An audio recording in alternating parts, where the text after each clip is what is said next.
Ya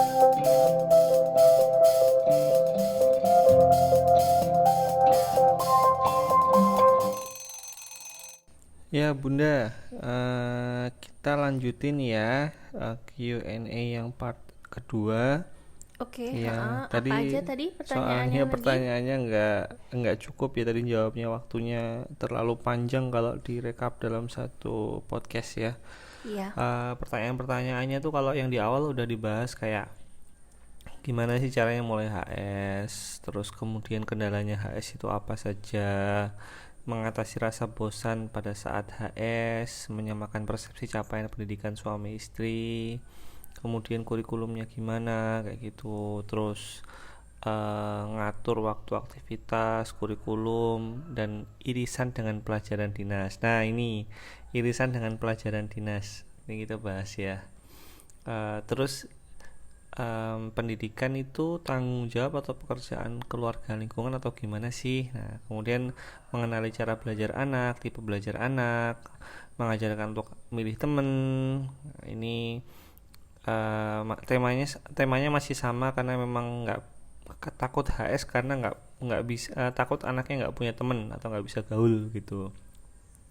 Terus banding-bandingin soal biaya, beda pengasuhan sama pendidikan dan lain sebagainya. Ya, kita mulai dulu aja ya. Oke. Dari yang ini, irisannya dengan pelajaran dinas. Ini gimana Bunda? Ya, dekat irisannya. Hmm, Gimana pun ada juga anak-anak HS yang belajar materi-materi sekolah yang disampaikan di sekolah formal kayak gitu. Karena ya memang kebutuhan mereka misal untuk ujian nasional kayak gitu. Tapi ada juga ya yang memang mereka tuh niat belajar sekolah apa namanya yang disampaikan pelajaran yang disampaikan di sekolah formal itu mereka memang belajar sehari-hari itu karena memang mereka yang memilih kayak gitu. oh iya, jadi yang kayak harus pendidikan pertama gitu ya. Ya. Iya sih, ayah juga pernah dengar kayak apa namanya, ada kayak kutab yang dia tuh nggak ikut secara kurikulum Kemendikbud gitu ya. Nah itu mereka apa khusus untuk momentum ujian nasional itu ya mereka ngedrill para muridnya selama beberapa bulan untuk belajar dan ikut tes begitu Kejar ya. paket itu. Ya enggak, ini apa namanya, ujian nasional kayaknya sih pakai Oh. ujian kayak pakai sekolah payung gitulah, Iya. kayak gitu. Nah itu ini ya apa, bisa ikut, bisa ngikutin, bisa lulus, nilainya juga bagus. Wah, masya Allah. Ya berarti sebenarnya kan pada dasarnya em, apa yang bilang anak HS itu berarti kemudian harus harus bukan harus ya, image-nya adalah dia itu tidak ikut kurikulum begitu ya. Sebenarnya enggak, bisa aja begitu, tergantung kebutuhan juga. Kecuali kalau misalkan dia pakai arus ketiga, harus pendidikannya ketiga, jadi pengusaha. Nah itu Ya. nggak butuh apa, ijazah, ya udah gitu aja. Dan dia sejak awal lu sudah mantap dengan pilihannya kayak gitu ya. Seperti itu yang Dan dikejar. bahkan ya kalau Teh Patra tuh yang beliau adalah homeschooler dari Bandung gitu, yang anak-anaknya semuanya homeschooling, itu tuh bilang pelajaran anak SD, SMP, SMA itu adalah hak mereka.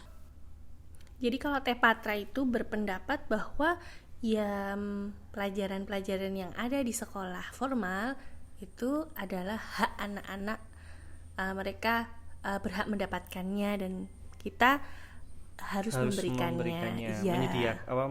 Menyelenggarakannya. Ya tadinya aku, oh ada ya pendapat kayak gitu ya. Oh, baiklah kayak gitu. Oke. Itu tentang ini ya, berarti pada intinya kan HS itu nggak kemudian menjadi arus yang liar, tidak ngikutin Kemendikbud begitu kan, tetap ada patokannya, cuma kemudian untuk konteks-konteks tertentu saja, karena memang kembali lagi kepada kebutuhan si anak yang kita menyelenggarakan pendidikan anak ini tujuannya untuk apa begitu. Apakah ada irisannya dengan dengan pemerintah? Kalau memang ada ya udah di ini aja, diatur aja gitu ya Bunda ya. Karena gini, anak-anak yang HS itu orang tuanya wajib untuk selalu mantengin website Kemendikbud. Karena apa? Setiap waktu itu perubahan terjadi di peraturan-peraturannya. Kayak misalnya dulu itu tidak ada anak-anak HS itu harus daftar apa sih? NIS ya? Iya, nomor induk nomor induk apa sih namanya? Pokoknya nomor induk anak anak tercatat Iya. bahwa dia itu murid gitu loh, seorang murid kayak gitu. Jadi dia tidak dianggap on-schooling gitu loh, nggak sekolah, tapi dia sekolah dengan sekolah alternatif yaitu homeschooling. Nah, iya. Nah, di sini itu batas maksimal pendaftaran, kok maksimal ya? Minimal anak itu daftar di Kemendikbud itu saat usia 10 tahun. Jadi 10 tahun itu, jadi bawah 10 tahun itu nggak daftar, belum daftar tidak apa-apa, tapi 10 tahun itu diharapkan sudah terdaftar semua di Kemendikbud gitu. Dan biasanya itu pakai bantuan dari yang paham kayak gitu tuh, yang selalu update dan selalu berkomunitas bersama teman-temannya kayak gitu. Lagi-lagi Jadi dibantu komunitas ya. Dibantu untuk kayak kita itu kan dibantu sama Mbak Iing yang ngurusin perihal ini mendaftarkan anak-anak ke Kemendikbud gitu. Oke, itu kaitannya dengan irisannya dengan pelajaran dinas. Oke, terus yang pertanyaan berikutnya ini soal pendidikan itu tanggung jawab atau pekerjaan keluarga lingkungan atau gimana sih? Soalnya banyak yang milih bayar pihak lain supaya anaknya jadi pinter dan soleh. Nih, kalau konteksnya adalah dalam kerangka saya bukan orang yang ahli dalam ilmu agama, maka saya titipkan anak saya dengan visi misi saya bahwa anak ini akan menjadi begini-begini kepada pihak tertentu, misalkan pondok pesantren atau ustadz atau kiai begitu. Nah, kalau kayak gitu tidak apa-apa. Tapi kalau misalkan dia itu, ya Bunda bilang pasrah bongkoan gitu wes pokoknya kudu dadi ya kayak gitu.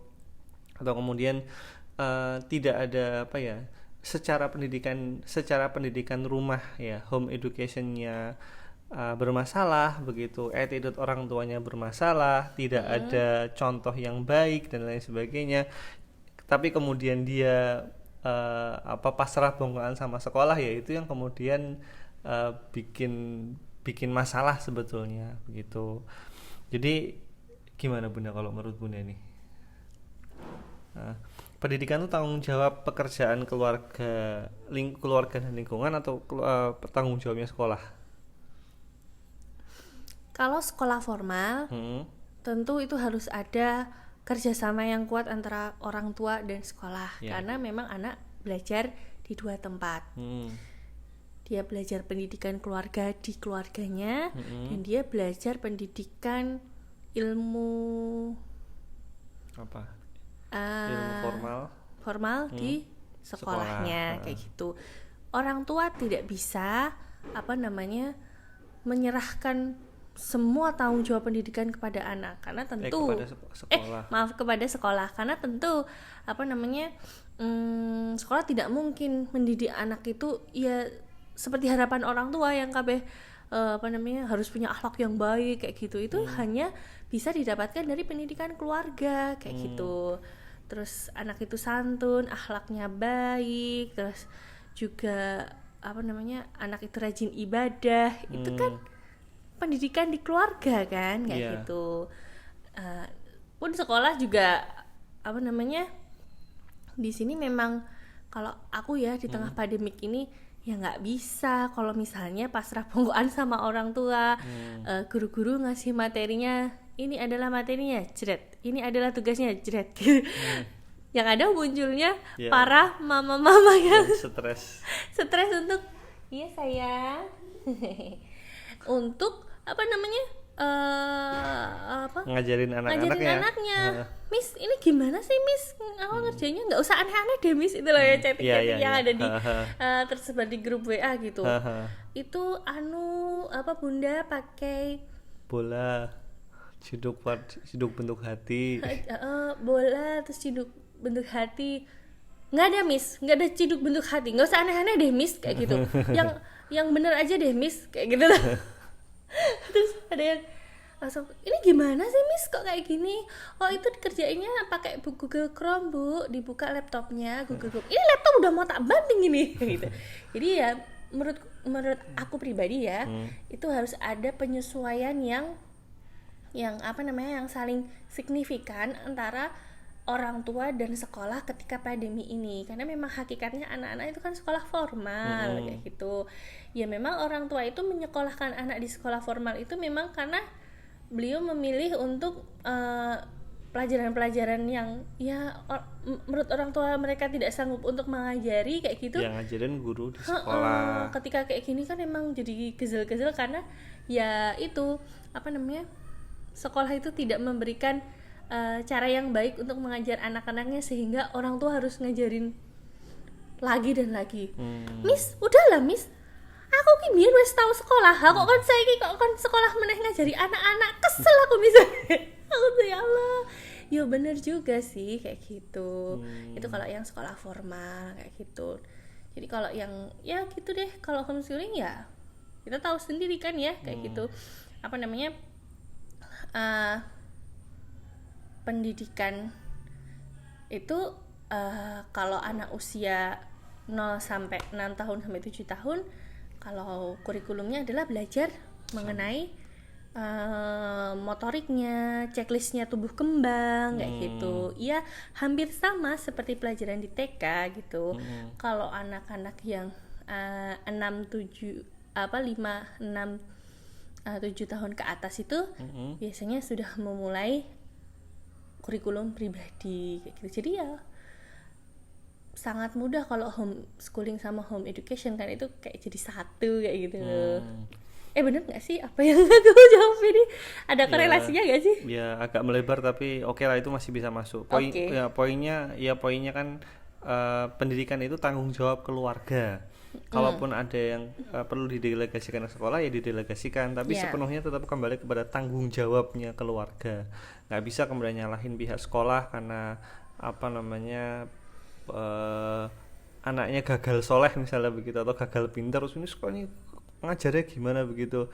Mesti ada yang kemudian keliru dari si orang tua itu dalam merancang pendidikannya begitu, dan mempraktekkan home education dalam kehidupannya. Atau juga misalnya orang tuanya juga tidak memilihkan sekolah yang baik bagi anaknya. Bisa kayak jadi, gitu. Udah tahu guru-gurunya apa namanya ya guru-guru nggak oke gitu, tapi tetap dimasukin ke situ, terus berharap anaknya mendapatkan apa namanya ilmu yang baik kayak gitu kan. Jadinya itu. Ya gimana Pak, Anda milihin Anda loh yang memilihkan sekolah anak kayak gitu. Ya, kayak itu cukup ya, tapi pikir ya cukup untuk masalah siapa tanggung jawabnya siapa begitu. Kemudian mengenali cara belajar anak, tipe belajar anak. Ini kalau di kita pakai Pandu 45 ya. Ya, Pandu kita 45. pakai Pandu 45. Pandu 45 itu adalah turunan dari talents mapping. Talents mapping itu adalah ya intinya memetakan bakat seseorang. Cuman pemetaan bakat seseorang ini nggak bisa dijelaskan secara singkat karena emang nggak gampang begitu, karena emang nggak gampang menjelaskannya dalam waktu singkat, dan ya butuh materi khusus untuk yang ini. Tapi pada intinya kita membaca bakat anak dan bahasa bakat yang dimaksud dalam talents mapping dan Pandu 45 itu bukan bahasa bakat yang orang umum menganggap itu sebagai bakat, misalnya bakat nyanyi, bakat bakat gambar begitu. Itu kalau dalam talents mapping itu yang dimaksud bukan itu bakat ya, seperti dan juga itu. Dan juga kalau talents mapping itu diharapkan yang mengikuti itu umur 16 tahun ke atas. Ya. Kalau 16 tahun ke bawah emang benar-benar orang tua harus melihat dengan mata hatinya ini anak bakatnya apa. Nah, caranya pakai apa? Yaitu Pandu 45. Pandu 45. Jadi kalau Pandu 45 itu yang mencetuskan itu Bu Septi Penny Wulandani dan Pak Dodi suaminya. Nah, kalau yang bikin talents mapping ini adalah Abah Rama Royani. Maksudnya tuh apa ya? Tokohnya untuk Ya, talent mapping gitu tokoh loh. untuk talent mapping di Nama Indonesia. talent mapping gitu loh. Sebenarnya kan Eh, ada tuh talent mapping lainnya ya. Iya, sebetulnya talent mapping itu eh, awalnya ya dari Gallup Institute. Pak Clifford kalau nggak salah namanya. Itu apa namanya, bisa bisa versi internasional seperti itu, tapi kemudian kita bisa ngelihatnya versi Indonesianya di Abah Rama Royani. Tema-tema bakat tuh kayak misalnya bakat includer, connectedness, winning over others. Biru tuh wu ya bunda ya. WOO. Ya Apa tuh Bu tuh? winning over others. Jadi orang yang bisa mengambil hati orang lain ya, semacam Kayak itulah gitu ya. begitu. Itu Sama bakat ternyata. sama kayak ini NS sulungnya Iya, Bu Enes Septi sulungnya itu, Bu Septi Bu itu Septi juga kan cerita kan kayak gitu. Ternyata kalau waktu diingat-ingat, wah ternyata memang benar ya, sikapnya Enes dan sikapnya Biru tuh hampir mirip gitu loh. Kalau ketemu orang langsung, hai, assalamualaikum, langsung ramah gitu. Jadi waktu, iya sayang. Nah, waktu apa namanya, misalnya nih Biru itu diajak ke sebuah tempat gitu, dan tempat itu belum pernah Biru kunjungi kayak gitu. Nah, dalam hitungan 1, 2, 3 itu tuh Biru tuh bisa dapet temen gitu loh. Jadi aku juga kadang amazing sekali dengan dia, dan nggak kaleng-kaleng ya temenannya kayak apa. Setiap misalnya dia temenan gitu tuh, temen-temennya tuh kayak bener-bener kayak tergantung sama dia kayak gitu loh. Harusnya apa Hey namanya, Biru, ini loh Biru. Jadi kayak temennya akrab. yaudah. Dia tuh kalau dibilang so asik ya emang asik gitu sama ini kayak gitu. Apa namanya, waktu di Superindo kayak gitu. Pas di Superindo itu inget banget, pas aku mau beli susu buat anak-anak toh, terus aku bilang sama ayah sama Biru kan, kalian di mobil aja ya karena bunda cepet-cepet, aku mau ikut. Bunda tuh cuma buru-buru gitu. Aku mau ikut, ya udah, tapi bunda cepet ya, kamu jangan jauh-jauh mainnya kayak gitu kan. Aku tahu kalau dia itu ke Superindo pasti mainnya walah udah muterin tawaf tawaf keliling rak-rak itu kan. Ya, ya. Nah, Terus. baru masuk beberapa detik dia udah ketemu sama apa namanya, anak kecil, dan langsung akrab banget. Dan ketika pulang itu langsung gini, Biru, besok kita main lagi ya gitu. Hah? Seakrab itu padahal baru aja sebentar banget gitu. Kita gak ketemu lagi, bye bye gitu. Ya karena kan kita waktu itu di Superindo Jogja kan. Kamu siapa? Kita random. Nah tapi kalau Biru ketemu lagi pasti gini, oh iya aku inget kamu, kita kan pernah ketemu kan gitu kan. Masya Allah, ya itulah kelebihan anak yang terkadang orang tua itu nggak ngerasa itu sebuah kelebihan kan, kayak gitu, bakat gitu loh. Iya, nah itu nanti belajar apa, nanti kita ada materi sendiri untuk masalah Pandu 45 dan talent mapping ini, biar apa, orang tua paling tidak nggak benar-benar blank ketika harus bertanya sebenarnya anakku itu cara belajarnya yang oke itu bagaimana sih. Nah kayak gitu, karena memang ketika kita tahu bakat anak, bahasa bakat anak, kita akan lebih mudah mengarahkannya begitu ya. Apa jenengnya, mantranya Pandu 45 tuh apa, maksimalkan kelebihan, siasati kelemahan begitu. Jadi yang sudah lebih itu dimaksimalkan, yang kurang itu disiasati begitu. Karena kan nggak setiap orang unggul dalam setiap hal begitu, pasti ada kekurangannya. Itu untuk apa namanya, cara belajar anak. Terus kemudian untuk milih teman, ini gimana caranya bunda ngajarkan anak untuk milih teman? Milih teman karena apa? Coba dibaca Ya, karena di lengkap. sini nggak mau HS karena takut anaknya nggak bisa gaul atau nggak punya teman. Kalau sepengalaman kita, karena kita homeschooling komunitas kayak gitu, anak-anak kita punya teman kayak gitu, dan itu temennya benar-benar pilihan banget karena kita kan Ya kan, kita kan nggak mungkin ya berkomunitas dengan seseorang yang tidak bersatu frekuensi. satu frekuensi kayak gitu. Kita paham betul keluarganya bagaimana, cara pendidikannya bagaimana, cara itu apa namanya, bersikap apa namanya kepada dakwah gimana. Nah itu tuh benar-benar sangat membantu sekali kayak gitu. Jadi anak-anak kita ternyata sama kayak gitu loh. satu frekuensi sama anak-anak yang orang tuanya baik ini kayak gitu. Jadi kita bener malah bisa memilih teman yang baik kayak gitu. Dan rata-rata ya kalau di Amerika itu ada penelitian anak-anak homeschooling itu nilai akademisnya itu lebih tinggi daripada rata-rata anak sekolah formal. Gitu. Itu penelitian di Amerika ya kayak gitu.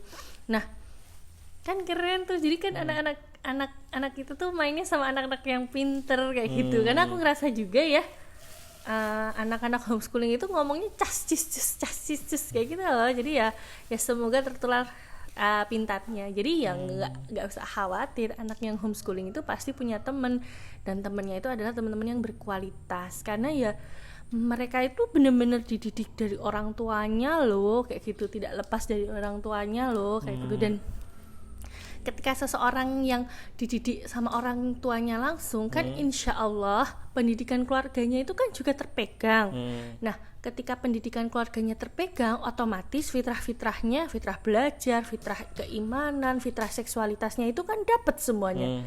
Anak yang kayak gitu kan ibaratnya anak-anak yang ya dididik secara senyamannya mereka. Jadi mereka belajar itu seperti bernafas kayak gitu loh. Kayak gitu. Jadi ya insya Allah teman-temannya ya insya Allah kalau boleh nyebut sih teman-teman bibit unggul. Jadi ya nggak akan kita nggak akan khawatir nggak punya temen gitu. Kalau misalnya ternyata nggak ada komunitas gitu gimana? Gini, dulu Mbak Iing teman kita yang anaknya tertua di homeschooling komunitas kita itu kan memulai homeschooling juga berjuang kan kayak gitu. Di Bantul dulu nggak ada homeschooling, tapi dia rela untuk belajar jauh-jauh karena memang sudah Bandung bertekad ya? ke Bandung, ke tempat Teh Patra, silaturahmi sama Teh Patra. Bagaimana sih homeschooling itu? Terus Mbak Ing juga yang pertama kali silaturahmi ke Salatiga kan, bertanya langsung pada Bu Septi-Penny Wulandani kayak gitu, gimana kayak gitu. Ya memang itu adalah sebuah bentuk usaha gitu. Dan kemudian satu hal yang perlu diperhatikan kayak gitu, ya nggak tahu ya, karena aku belum pernah nemuin homeschooling yang benar-benar mandiri, nggak mau gaul sama homeschooling yang lain. Kita belum pernah ketemu kan kayak gitu.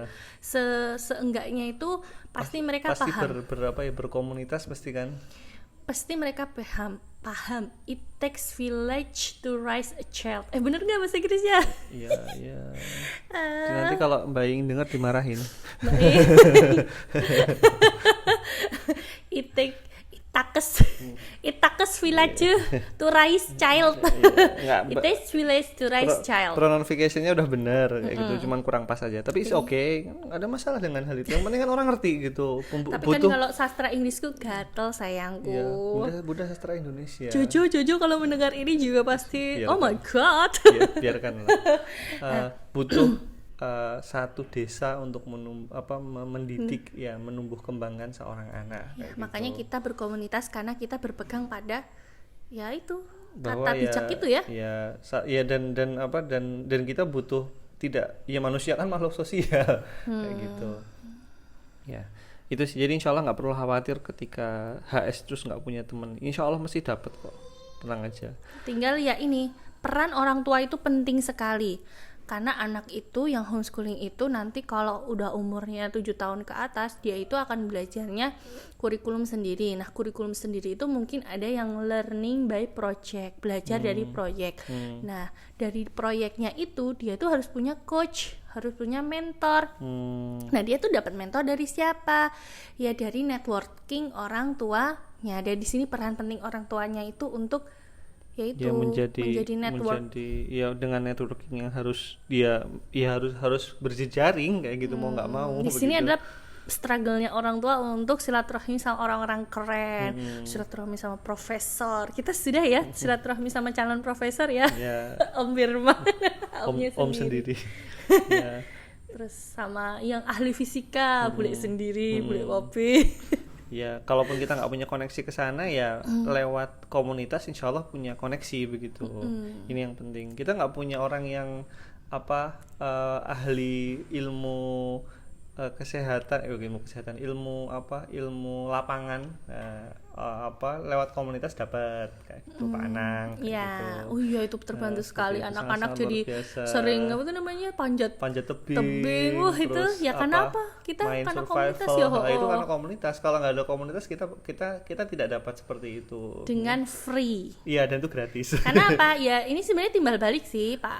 Pak Pak Anang Anang. terbantu dengan apa yang kita miliki. Aku punya kelebihan Apa, dalam hal red gitu. alert kayak gitu. Ayah punya apa, yang lain punya apa, saling tulung tinulung lah bahasanya Ayah begitu. punya kelebihan untuk gambar. Om Zia gambarin. Dok dok dok dok. Assalamualaikum. Kayak gitu. Itu ya. Ya. Terus biaya dan fasilitas ini dibanding sama sekolah umum, bandingannya gimana? Banding. Sekolah umum yang mana dulu, Pak? Nah, itu dia. Kan ada tuh sekolah itu dari yang gratis, terus murah aja, mahal banget kayak gitu. Lah itu dipilih yang mana dulu? Homeschooling pun sebenarnya sama kayak gitu. Ada homeschooling yang murah meriah. Murah meriah karena memang orang tuanya bisa Bisa mengajari ngajar semuanya dan anak cukup dengan itu ya nggak apa-apa. Tapi rata-rata sih nggak kayak gitu sih kayak gitu. Anak itu jarang ada orang tua yang multi talenta. karena kebutuhan anak itu kita harus melihat kebutuhan anak itu. Loh kalau belajarnya itu kebutuhannya besar sekali, misalnya nih kita contoh ambil Kak Takia ya yaitu Kak Takia itu tuh kan lagi bikin novel tuh waktu itu ya Mbak Iing mencarikan coach yang bisa mendampingi si Takia ini bikin novel sampai akhir kayak gitu. Nah akhirnya diarahkanlah ke mentor yang bisa bikin novel kayak gitu dan bener selesai ya anak umur 10 tahun Bikin novel ya. iya. Berapa novel? Udah 2 kan? Udah 2, iya. Begitu ya, itu luar biasa ya. Ini dari homeschooling Dari arahannya homeschooling. kita. Begitu. Ya intinya nggak bisa dibanding-bandingin juga ya, tergantung si orang tua outputnya kayak gimana. Ya intinya honor go no rupo. Tapi tapi ini kesimpulan kita pribadi ya kayak gitu. Semurah-murahnya homeschooling itu, semahal-mahalnya homeschooling itu Masih lebih murah dari sekolah yang terbaik yang ada yang bisa diberikan kepada anaknya. Ya. Karena sekolah yang terbaik itu biasa menduplikasi kehangatan keluarga begitu. Ya, duplikasi. Gurunya, ya bagaimana nak? Oh iya betul begitu. Jadi gurunya itu bertindak sebagai orang tua kayak gitu, nyaman untuk diajak belajar. Dan itu gitu. tidak murah. Yes. Dan itu tidak murah. Of course. Begitu. Ya, tuh nanti Jojo marah lagi. Sampai Inggris. Ya terus. Apa-apa, tidak apa-apa. Mbak Ing juga marah nanti. Apa itu? Emang salah? Enggak. Bercandaan aja. Oke. Apa beda pengasuhan dan pendidikan? Kapan anak dikenalkan gadget? Umur berapa pembatasan interaksi anak laki-laki dan perempuan? Beda pengasuhan dan pendidikan kalau menurut kita nggak ada bedanya, karena ada pendidikan dalam pengasuhan dan ada pengasuhan dalam pendidikan. Saat mengasuh anak itu ada pendidikan ya, dikenalkan dengan Quran, kemudian diajari akhlak yang baik, perkataan yang baik, itu pendidikan dalam pengasuhan. Kalau pengasuhan dalam pendidikan ya mendidik dengan cinta, tidak bikin kepala anak berasap, terus kemudian diberi pelajaran yang dibutuhkan. Ini pendidikan dalam pengasuhan. Terus untuk kapan anak dikenalkan gadget, ini ada materi sendiri insyaallah. Ya kalau tanyanya kepada kita jangan kaget, kita pro gadget. Bukan gitu. pro ya, tidak anti gadget. Oh iya. Beda dengan pro. Kalau pro itu kan iya. anak harus diberikan gadget pada usia. Iya. Oke. Anak kita tidak anti gadget. Kita tidak anti gadget. Tidak. Sorry, saya ralat. Iya. Kita tidak anti gadget. Soalnya gini kan ada tapi kita nggak memungkiri ada orang-orang tua yang kemudian memang ya kami nggak akan ngasih anak gadget dengan ini off begitu. Ya kita menghormati pilihan itu karena memang masing-masing punya pertimbangan sendiri-sendiri. Cuman kalau kita, dan insya Allah nanti ada penjelasannya, kita memilih untuk bersahabat dengan gadget begitu, seperti itu. Ada materinya sendiri nanti ya. Pembatasan interaksi anak laki-laki dan perempuan itu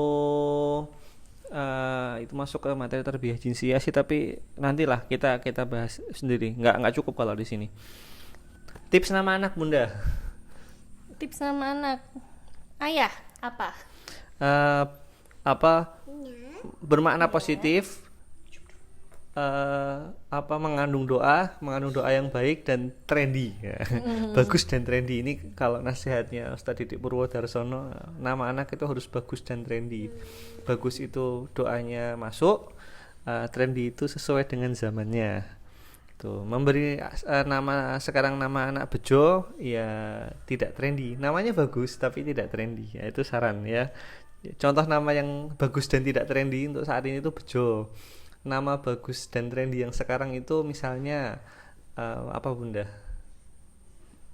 Viral. Ya, itu nama anak yang kekinian begitu. Jadi Aldebaran, ngasih nama anak kita ya, wis begitu ya. Itu untuk nama anak. Terus kemudian HS ke kuliah bisa pakai sekolah payung kayak gitu, dapat ijazah masuk perguruan tinggi bisa. Pakai kejar paket juga bisa. Sekarang sudah ada kesetaraan kejar paket sama ijazah dari sekolah umum itu sudah lama bisa. Tapi kan masih banyak orang yang menganggap itu sebagai kelas 2, nggak banyak yang tahu tahun gitu. 2009 itu teman saya masuk UGM dengan kejar paket. Itu sudah 2009 itu sudah 1 dekade yang lalu. Ya bisa UGM menerima Seperti itu. HS ada ijazah nggak? Ada kalau pakai sekolah payung. Gitu. Udah selesai ya. Nyari guru HS susah nggak? Tergantung guru yang mau dicari apa. Kalau berkomunitas insya Allah tidak ada yang sulit kayak gitu insya Allah, karena pasti akan saling membantu untuk ditemukan gurunya. Nah ini pentingnya networking orang tua gitu. Pentingnya networking orang tua supaya kemudian bertemu dengan orang yang tepat dan menitipkan menitipkan anak pada pihak yang tepat begitu. Dan tanpa ada perasaan kayak aduh aku nitipin ke dia merepotkan nggak ya begitu. Karena memang kalau sudah sama-sama berkomunitas dan satu frekuensi tentang visi pendidikan anak berbasis homeschooling, home education, maka insya Allah udah tahu sama tahu lah begitu ya. Kamu bisa ngasih apa, aku akan ngasih ini. Seperti itu. Give and take ya. Yes. Begitu ya, paling itu ya Bunda. Ini pertanyaannya udah selesai lah insya Allah, mudah-mudahan. Terima kasih ya teman-teman atas pertanyaannya, semoga ini terjawab. Kalau belum ada yang masih bingung, ditanyain aja di kolom komentar. Nanti insya Allah kita jawab ya. Oke, gitu aja. Terima kasih. Makasih Bunda. Makasih Ayah. Bye Bye. Jika kamu suka dengan apa yang kami bagikan, jangan lupa untuk like, comment, dan subscribe. Terima kasih.